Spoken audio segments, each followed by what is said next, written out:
बेबस पिता की दर्द भरी कहानी। आज की कहानी एक बेबस पिता और माता पर आधारित है, जिसको सुनकर हर वो आंखें रो पड़ेगा जो वाकई अपने माँ बाप से मोहब्बत करते हैं। सैड स्टोरी इन हिंदी कहानी को पूरा पढ़िए, बहुत ज़बरदस्त कहानी है। ये कहानी कोई काल्पनिक नहीं है बल्कि हकीकत की कहानी है। सुमैया महमूद एक आम आदमी सा घरेलू कामों में रहा करते थे। मियाँ बीवी में बहुत मोहब्बत की चाह थी। मेरे पति महमूद बहुत अच्छी आदत के थे, लेकिन मेरी भी यही कहानी है जो अक्सर औरतों की होती है। शादी के बाद उसके ऊपर 3 बच्चों के साथ घर की जिम्मेदारी और महमूद साहब की कम सैलरी पर गुजर बसर करना मेरे लिए बड़ा मुश्किल काम था, जबकि कोई घरेलू मददगार भी न था। ऐसे हालात से मेरी तरह और भी बहुत सी औरतें गुजरती होंगी, लेकिन जो किस्सा मेरे साथ पेश आया उसने मेरी जिंदगी बदल के रख दी। यह उन दिनों की बात है जब मेरी शादी के 6 साल बीत गए थे। हर बार ऊपर वाले ने सिर्फ बेटियां ही दी थी, लेकिन तीनों बेटियों में सबका 1.5 साल का ही फर्क था। उन्हें ठीक से संभाल भी नहीं पाती थी।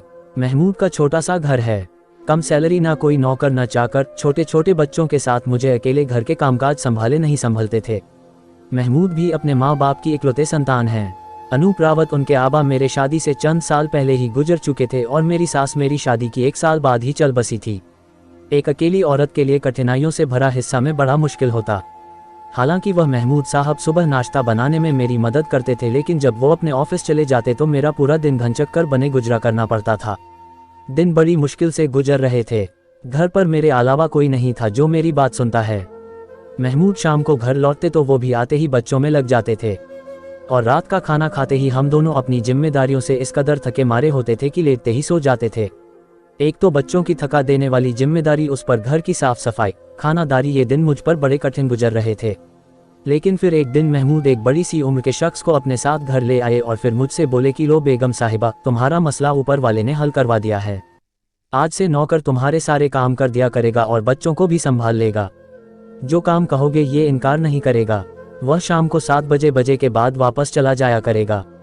महमूद मुझसे कहने लगे कि ये बुजुर्ग मेरे ऑफिस के बॉस के घर के नौकर हैं। वो लोग कुछ महीने के लिए दुबई घूमने फिरने गए हैं और यह उनका कोई करीबी रिश्तेदार भी नहीं है, इसलिए उन्होंने कहा है कि मैं उन्हें अपने साथ ले जाऊं। जो भी कामकाज हो तो बता देना। देखने में वो अच्छे खासे अधेड़ उम्र के थे। चेहरे पर शर्मिंदगी ही छाई हुई थी। सर के सारे बाल सफ़ेद थे, नजरें झुकाए खड़े थे। मैंने सोचा कोई औरत होती तो मुझे कुछ सुकून भी होता। ये बुजुर्ग आदमी भला मेरी क्या मदद कर सकते हैं, लेकिन महमूद के बॉस का हुक्म था तो इसीलिए हम कुछ कह नहीं सकते थे। वे सुबह 8 बजे तक घर पहुंच जाते थे और शाम को 7 बजे के बाद वापस चले जाते थे। घर का कामकाज मैं उनसे क्या करवा सकती थी। हाँ, उनके आने से एक जरूर काम आसान हुआ था। बच्चे उनके साथ घुल मिल गए थे और फिर वो छोटे मोटे काम कर देते थे। वो मुझे बिटिया कहकर पुकारते थे। मैं किचन में बिजी होती तो खुद भी किचन में आ जाते और कहने लगते, दे दिया, मुझे चाय बनानी आती है और सब्जी भी अच्छे काट लेता हूँ। कोई काम हो तो बिना झिझक कह दिया करो। पुराना साल लिबास पहने हुए रुमाल लटकाए, वह गर्मी में माथे का पसीना पूछते हुए मेरा एहसास करने आ जाते। वो मेरे पिता की उम्र के थे, मुझे उन्हें काम करते हुए भी शर्म आती थी। बड़े मियाँ आप रहने दे, हम कौन सा अमीर है जो हमारा हुक्म पूरा करना आप पर जरूरी है। बस आप बच्चों को संभाल लिया करे और बाजार से सामान ला लिया करे। मुझे उनके आ जाने से बड़ी सहूलियत अच्छी हो गई थी। बाजार की चीज़ों में उनसे मंगवा लेती थी और 7 बजते ही वो वापसी के लिए तैयार खड़े होते थे। फिर मुझसे इजाज़त मांगते, बिटिया मैं जाऊं। जब मैं कहती हाँ जाए तो कह दे कि मुझे 10 रुपये दे दे। ऐसी है तो मेरे पास अक्सर होती ही थे। मैं रोज़ 10 रुपये उनके मांगने पर उन्हें दे देती थी। एक बार मैंने उन्हें 100 का नोट दिया कि रख ले, लेकिन बड़े मियाँ ने वापस कर दिया। कहने लगे, बेटा सिर्फ 10 रुपया ही लूँगा। मैंने बहुत कहा कि मैं अपनी खुशी से 100 रुपये दे रही हूँ, लेकिन उन्होंने इनकार कर दिया। कहने लगे, बस 10 रुपया ही लूँगा। मुझे उनकी ये बात कुछ अजीब सी लगी। 2 महीने गुजर गए थे, इसलिए मैं अब उन बड़े मियाँ से अच्छी खासी घुल मिल गई थी। किचन में मैं जब खाना बना रही होती तो बर्तन धोने लगते और कभी सब्जी बना देते। जब मैं उनकी मौजूदगी में किचन में काम करने लगी थी तब वो मेरे से बच्चों के बारे में बात कर लेते थे। कभी सब्जी काटते हुए खाने की रेसिपी पूछने लगते। मुझे अब उनसे किसी भी चीज़ की चर्चा करने में शर्मिंदगी सी महसूस नहीं होती थी। एक बार मैंने उनसे उनके घर वालों के बारे में पूछा तो कदम से उनके चेहरे की मुस्कुराहट गायब हो गई थी। चेहरा टेढ़ा सा होने लगा और फिर मुझे गुस्से से देखने लगे। पहली बार मुझे उनसे डर सा महसूस हुआ था। मैं उनसे नज़रें चुरा ली, लेकिन उन्होंने मुझे कोई जवाब नहीं दिया। बस वे खामोशी से किचन से बाहर निकल गए। पहले तो मैंने सोचा कि मुझे क्या पड़ी थी उनसे उनके घर वालों के बारे में पूछने के लिए। बेहतर है कि अपने काम से काम रखो। खैर, अगले दिन उनका व्यवहार पहले जैसा था। फिर बातों ही बातों में वो अपने मालिक के किस्से सुनाने लगे थे। मैंने एक बार एक और सवाल पूछी कि बड़े मियाँ असलम साहब की बीवी का तो कभी आपने जिक्र ही नहीं किया, वह कैसी है। मैं किचन में सलाद काटते हुए पूछने लगी। वो भी वही बैठे थे। एक ठंडी गहरी सांस ली, फिर कहने लगे, मिजाज की तेज हैं लेकिन अच्छी है, अब क्या करे। नौकर है तो नखरा क्या, हमें तो बस काम से मतलब है। वो लापरवाही भी खाने लगे। बड़े मियाँ असलम साहब आपके तनख्वाह क्या देते हैं। नहीं नहीं, सलाद प्लेट में सजाते हुए पूछा। वो कुछ पल के लिए मुझे जोर से देखने लगे। चेहरे का रंग फिर से बदल गया और इस बार भी उन्होंने कोई जवाब नहीं दिया, बस बात को टाल दिए। मैं जरा बच्चों को देख लूं। फिर वो किचन से बाहर निकल गए। एक बार वो बर्तन धो रहे थे। गर्मियां अपने जोर पर थी, इसलिए उन्होंने अपनी आस्तीनें ऊपर चढ़ाकर आटा गूंद रहे थे। जब मेरी नज़र उसके हाथ पर पड़ी तो गहरे गहरे जख्मों के निशान थे। लग रहा था कि जैसा बुरी तरह से हाथ जला हो। बड़े मियाँ ये कैसे जला हुआ था। वे सुनकर हड़बड़ा गए। मेरा उनके हाथ को देखकर दिल दहल गया था। हड़बड़ाहट के मारे उनके हाथ से प्लेट छूटकर सिंक के में गिर गई। फिर उन्होंने जल्दी से अपनी आस्तीनें नीचे की ओर किए और फिर से बर्तन धोने लगे, लेकिन चेहरे पर एक ही घाटा सी छाई हुई थी।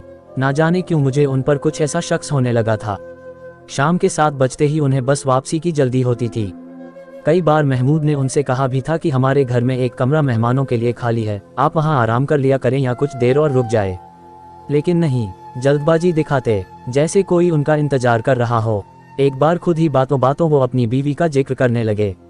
बड़ा ख्याल रखती हैं वो, जैसे तुम महमूद मियाँ को रखती हो। अल्लाह तुम दोनों की जोड़ी सलामत रखे जो गुजियों। सौदा सलामत रहो। बड़े मियाँ, आपको बड़ी आमा से बड़ी मोहब्बत है, तभी तो 7 बजते ही आपको जाने की जल्दी होती है, वो इंतजार में रहती होगी। मेरी बात एक उलझन से उनके चेहरे पर छा गई।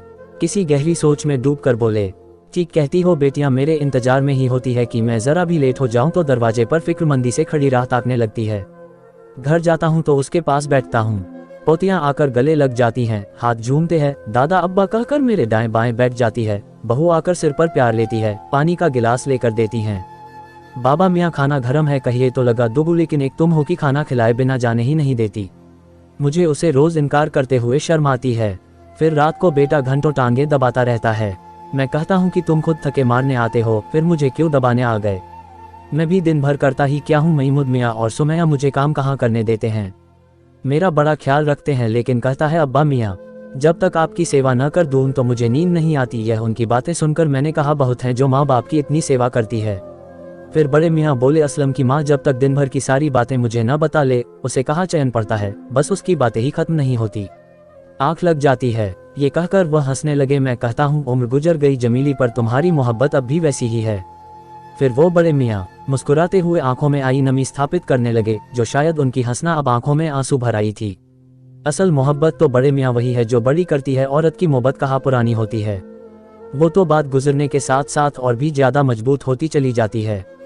मेरी बात पर वो मुझे दूर से देखने लगे। तुम बिल्कुल जमीला की तरह बातें करती हो, सोचता हूँ अगर मेरी कोई बेटी होती तो बिल्कुल तुम जैसी होती। मुस्कुराते हुए बोले, आप नौकरी क्यों करते हैं। बड़े मियाँ मेरे सवाल पर वो फिर से रुख बदल गए थे। अजीब सा मिजाज था उनका। कभी बात करने पर आती तो कई घंटों तक अपने घर वालों को किस्से सुनाते रहते थे। कभी किसी सवाल पर बिना जवाब दिए ही उठकर चले जाते, तब भी बिना जवाब दिए ही उठकर चले गए थे। फिर मुझे एहसास हुआ कि शायद उन्हें पैसों की जरूरत होगी, बेटे की सैलरी ज्यादा नहीं होगी, तभी तो इस उम्र में मेहनत कर रहे हैं। नहीं, महमूद से कहा कि आपका बॉस बड़े मियाँ को महीने की सैलरी तो देता ही होगा, जिससे उसका गुजर बसर तो हो ही जाता होगा, लेकिन अब आपके बॉस यहाँ नहीं है तो बड़े मियाँ के घर वालों का खर्च में बड़ी मुश्किल होती होंगी। आप उन्हें और पैसा दे दिया करे ताकि वह अपने घर को अच्छी तरह से चला सके। महबूब साहब बोले कि बोले तब ना हर बार इनकार कर देते हैं, बेटा सुमैया दे देती है, यही मेरे गुजारे के लिए काफी है। महमूद की बात सुनकर उस बार मैंने ठान ली थी कि बड़े मियाँ से पूछूंगी जरूर कि 10 रुपये के नोट से आखिर होता क्या है। अगले रोज मैंने बड़े मियाँ को 10 रुपये का नोट देते हुए पूछ ही लिया कि उन्हें मिलता क्या है। इस बार वो खामोशी से बाहर नहीं गए थे, बल्कि मुझसे कहने लगे, मेरे घर आना और सब अपनी आंखों से देख लेना। अगले दिन जब मैं उनके घर गई तो मेरे पांव तले से जमीन निकल गई। मैं और महमूद दोनों ही बड़े मियाँ के साथ उनके घर गए थे। एक पुराना सा इलाका था, छोटी छोटी गलियां थी, तंग सा माहौल था। एक गली में दाखिल होते ही 2-4 घरों के बाद गली बंद थी। आखिरी मकान के सामने हम बड़े मियाँ के साथ खड़े हो गए, लेकिन दरवाजा बंद नहीं था, हल्के से धक्के से ही खुल गया था। मैंने और महमूद ने एक दूसरे को हैरत से देखा। फिर हम अंदर दाखिल हो गए। घर बिल्कुल वीरान सा था। घर के अंदर दाखिल होते ही बड़ा सा आंगन था और सामने 3 कमरे थे। हर कमरे के 2 लकड़ी के दरवाजे थे। आंगन में लगे पेड़ सूख चुके थे। हर चीज मिट्टी का ढेर थी। आंगन के एक कोने में एक कब्र देखकर मेरे पैरों तले से जमीन खिसक गई थी, जिसकी मिट्टी गिरी हुई थी। घर में कोई और मौजूद नहीं था। वीरानी का राज था। बड़े नियत की चारपाई भी उस कब्र के बाईं तरफ बिछी हुई थी। करीब ही मिट्टी का घड़ा रखा हुआ था और उस पर स्टील का गिलास जो उल्टा रखा था। बड़े मियाँ सबसे पहले उस कब्र पर गए। जमीला, देखो तो सही कौन आया है। अरे तुमको बताया तो था कि बेटियां आने की जिद कर रही है। बहाने बनाकर तुम लोगों के बारे में पूछती रहती है, इसलिए इस बार साथ ले आया। मेरे कदम तो ये सब देखकर वहीं जम गए थे। महमूद की हालत भी मुझसे कुछ अलग थी। बड़े मियाँ ने अपने जेब से अगरबत्ती निकाली और माचिस से जलकर कब्र पर लगा दी। फिर पलटकर हमें देखने लगे, तुम दोनों क्यों रुक गए? अरे आओ ना, तुम पूछती हो कि मैं 10 रुपये क्यों लेता हूँ। जमीला को अगरबत्ती की खुशबू बड़ी पसंद है, इसलिए उसके लिए ले आता हूँ। खुश हो जाती है बेचारी। चलो तुम्हें अपनी बहू से मिलवाता हूँ।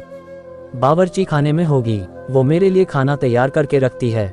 ये अब्बा मियाँ को आते ही भूख लगी होगी। ये कहकर वो मेरे पास आए राह हाथ थामकर अपने बावर्ची खाने ले गए, जहाँ के हालत भी बाकी घर जैसे ही है। काली बावर्ची खाना था। चंद स्टील के बर्तन थे, वो भी मिट्टी से सने हुए। मुझे लगा शायद उनकी फैमिली किसी हादसे का शिकार हो गई है।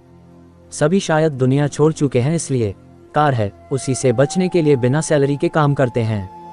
फिर वो मुझे और महमूद को अपने बेटे के कमरे में ले गए। हालांकि कमरे में कोई नहीं था, लेकिन दीवार पर लगी तस्वीर देखकर महमूद और मेरे होश उड़ गए थे। खौफ की नज़र से हमने बड़े मियाँ को देखा था। तस्वीर में बड़े मियाँ अपने बेटे और बहू के साथ खड़े मुस्करा रहे थे। बेटा जवान 21 या 22 साल का लग रहा था और बहू शायद 19 या 20 साल की होगी। महमूद की आंखें फैली हुई थी। ये तो असलम सर है। महमूद ने तस्वीर के सामने उस नौजवान की तरफ उंगली उठाकर हैरत से कहा। उनके मुंह से ये सुनकर अब मैं निठुर सी होकर रह गई थी। मेरे आज तक महमूद के बॉस को नहीं देखा था, बस जिक्र ही सुना था। बड़े मियाँ, आप असलम सर के बाबा हैं। महमूद की आवाज़ हैरत के मारे कैपते हुए निकल रही थी। बड़े मियाँ की आंखों से आंसू निकलना शुरू हो गए थे। बड़े मियाँ ने बोले, नहीं बेटा, मैं तो उसका नौकर हूँ। अब वो फूट फूट कर रोने लगे थे। महमूद ने आगे बढ़कर उन्हें गले से लगा लिया। अब वो महमूद के गले लगाकर फूट फूट कर रो रहे थे। मेरी आंखें ये सब देखकर पथरा सी गई थी। मेरा घर बार, मेरा सब कुछ बर्बाद हो गया है। बेटा, मैं तो आज तक ये नहीं समझ पाया कि मेरा कसूर क्या था। मैंने तो हमेशा अपने माँ बाप की सेवा की थी। बेटे की अच्छी परवरिश की खातिर, उसे अच्छी शिक्षा दिलवाने की खातिर खुद के नींद चैन सब हराम कर लिया थे। शुरू से ही रफ़ी साहब के घर नौकर था। उस वक्त मुझे रोज़ 10 रुपये मिलते थे, उससे मेरा घर अच्छा चल रहा था। सुबह से डिप्टी रात 8 बजे तक की थी। असलम छोटा था। मेरी बीवी पूरा दिन मेरे माँ बाप की सेवा में गुजार देती थी। कभी इतनी हिम्मत भी नहीं कर पाई कि मेरी माँ के किसी काम को इनकार कर दे या मेरे बाप को आंख उठाकर देखती। बस सिर झुकाए दिन रात सास ससुर की सेवा में गुजार दिए। मैं 9 बजे तक घर लौटता था। अपने बाबा की टांगे दबाकर माँ की दिल की बातें सुन सुनकर बीवी के पास जाने की बारी आती थी। बस वही 1-2 घंटे की हमारी अपनी जिंदगी थी। हम हंसते थे, बातें करते थे। असलम के जन्म होने के बाद हमने खुद को पूरी तरह से बदल लिया था। हमने सोचा कि हम तो अनपढ़ हैं, इसलिए लोगों की नौकरी करके उनके झूठे खाने खाने पर मजबूर है। बेटा पढ़ लिख जाएगा तो हमारे भी दिन बदल जाएंगे। वक्त आगे बढ़ता रहा। मेरे माँ बाप भी एक के बाद एक दुनिया से चले गए। कब जमीला ने अम्मा की जगह ले ली, कभी खबर भी न हुई। हमारे से यह बाल खूबसूरत जवानी, आश्रम की परवरिश और ख्वाहिशात के सामान इकट्ठे करते करते बुढ़ापे की दहलीज पर पहुंच गई। असलम अब नौकरी पर लग चुका था। मैंने अपने सेठ रफ़ी साहब से कहकर असलम की उनके ऑफिस में नौकरी लगवा दी। वो भी मेरी बात मान गए, क्योंकि मैंने सारी जवानी उनके घर की सेवा में गुजारी थी। बस रोज़ के 10 रुपया की सैलरी पर बाकी वो अपने घर का बचा खाना और जूते कपड़े दे देते थे, जिन्हें पहनकर मैंने और जमीला के वक्त गुजारा करता था। साहब की एक ही बेटी थी जिसका नाम गुलनाज है। ये भी इकलौती है, इसलिए घमंडी और बदतमीज भी हैं। मुझे तो नौकर कहकर पुकारती थी, लेकिन बहरहाल जब मैं नौकर था तो नखरे क्या दिखाता। बात यही तक रहती तो तकलीफ न देती। असलम की सैलरी अच्छी लग रही थी। मैंने सोचा अब हम दोनों बूढ़े बुई की दिन बदल जाएंगे। मैं भी अब नौकरी छोड़ घर बैठ जाऊंगा। जो वक्त मैं जवानी में बीवी को दे नहीं पाया, वह हम दोनों बुढ़ापे में साथ गुजार लेंगे। सोच तो यही थी कि जैसी सेवा जमीला ने मेरे माँ बाप की है, बहू भी वैसी ही हमारे भी करेगी। असलम की पहली सैलरी मिलने पर मैंने रफ़ी साहब से कहा कि मुझे अब नौकरी से छुट्टी चाहिए। वो भी खुशी से मान गए। चंद महीने घर पर रहकर ही गुजारे थे कि एक दिन रफ़ी साहब मेरे घर आए और गुलनाज के लिए असलम का रिश्ता मांगा। मैं तो हैरान रह गया। कहा असलम और कहा गुलनाज। असलम खूबसूरत था और मेहनती भी था। रफ़ी साहब को और क्या चाहिए था। सारी जिंदगी मेरी तो गुलामी में रह गई थी, अब उन्हें आश्रम की गुलामी चाहिए थी। नाराज बेटी अगर किसी दूसरे घर विदा होकर जाती तो 4 दिन न रह पाती, इसलिए असलम को फंसा लिया और मेरा बेटा भी दौलत देखकर हवा में उड़ने लगा। मेरे लाख समझाने पर भी उससे शादी करने पर वो डटा रहा। बहरहाल मुझे ही आखिर में बेटे की ख्वाहिश के सामने सर झुकाना पड़ा। गुलनाज चंद दिन ही हमारे घर की जीनत बनी, फिर असलम को भी अपने साथ ले गई। जमीला बहुत दुखी हुई थी, लेकिन मैंने उसे समझाया कि बेटे की अपनी जिंदगी है, उसे गुजारने दो। वो कहने लगी कि मैंने भी तो अपनी जवाबी अपनी ख्वाहिशात पर मिट्टी डालकर असलम की ख्वाहिशात को पूरा करने में उम्र गुजार दी। क्या ये दिन देखने के लिए? मैंने कहा वो हमारा फर्ज था। वो रोने लगी, कहने लगी उसका कोई फर्ज नहीं है। मैंने उसे बहुत बहलाया, लेकिन वो बीमार रहने लगी थी। असलम पहले पहल तो हफ्ते में एक बार चेहरा दिखा जाता था, घर के खर्चे के लिए पैसे भी दे जाता था, लेकिन फिर उसका आना जाना कम हो गया। मैंने जब तब देखा कि बेटा अब खर्च भी नहीं देता तो किसी और घर में नौकरी कर ली। जमीला की जवानी भी मेरा इंतजार करते करते गुजरी थी और बुढ़ापा भी इंतजार की नज़र हो गया। मुझे अगर ज़रा देर हो जाती तो दरवाजे की दहलीज पर खड़ी मेरा इंतज़ार करती रहती थी, और यही इंतज़ार उसे एक दिन कब्र में बदल दिया। मुझे अपने घर से बड़ा प्यार था, इसलिए मैंने जमीला को कहीं नहीं जाने दिया और यही ऐसी आंगन की ज़मीन में दफना दिया। असलम मुझे ज़बरदस्ती अपने साथ ले गया। मैं दिन वहाँ गुजारता था, लेकिन रात को मुझे लगता था कि जमीला अकेली है, इसलिए वापस घर पर ही रात गुजारता था। असलम कभी मुझे अपना बाप समझा ही नहीं। आज तक मुझे नौकर कहकर पुकारता है। मेरे लड़के के भी बच्चे अपने माँ के नक्शे कदम पर चल निकले हैं, इसलिए मेरी हैसियत उस घर में वही है जो पहले होती थी। अब भी मैं वहाँ नौकरी करता हूँ, बस फ़र्क ये है कि अब रफ़ी साहब के बजाय रुपए नौकरी के गुलसेर बड़े हक से मांगता हूँ, क्योंकि वो मेरी मेहनत की कमाई होती है। जमीला को अगरबत्ती की खुशबू बहुत पसंद है, इसलिए 10 रुपये की अगरबत्ती ले आता हूँ। सोचता हूँ सारी जिंदगी जिस औलाद की ख्वाहिश पूरी करते करते गुजार दी, उसके पास 2 वक्त के रोटी मुझे देने के लिए नहीं है। हमारे मेहमानों के सामने भी मुझे नौकर कहकर पुकारता है। मुझे दुख नहीं होता, क्योंकि जिंदगी नौकरी करते ही गुजरी है। फिर नौकर कहलाने में कहा कि शर्म, अब जमीरा को वक्त देने का वक्त आया तो उसका वक्त पूरा हो चुका है, लेकिन फिर भी उसके पास मौजूद हूँ। बातें करता हूँ अपनी जिंदगी से, कोई शिकायत नहीं मुझे।